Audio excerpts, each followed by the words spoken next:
नमस्कार. आज योगा क्लासला सुट्टी असल्यामुळे निवांत उठली आणि पूजा वगैरे लवकर उरकून घेतली. त्यानंतर मेकअप केला, म्हणजे टचअप केला थोडासाच. आणि मग केस वगैरे सुकलेले होते तर म्हटलं चला बांधून घेऊया. आज मार्गशीर्षचा गुरुवार उपवास असतो माझा, पूजा वगैरे नाही मांडत, त्यामुळे केस वगैरे धुतलेले होते. अशी आठवड्यातनं दोनदा धुतेच म्हणा मी. ते बांधले आणि आज सगळ्यात छान माझी पूजा झालेली सकाळी सकाळी. आणि सगळ्यात भारी तर रांगोळी काढली गेली आजची.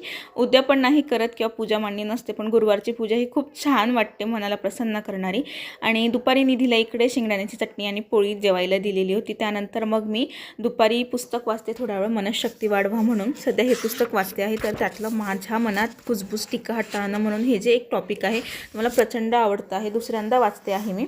त्यातलंच एक संस्कृतमधलं उदाहरण आहे, काक चेष्टा बको ध्यानम श्वान निद्रा तथैवच स्वल्पाहारी गृहत्यागी विद्यार्थी पंचलक्षण.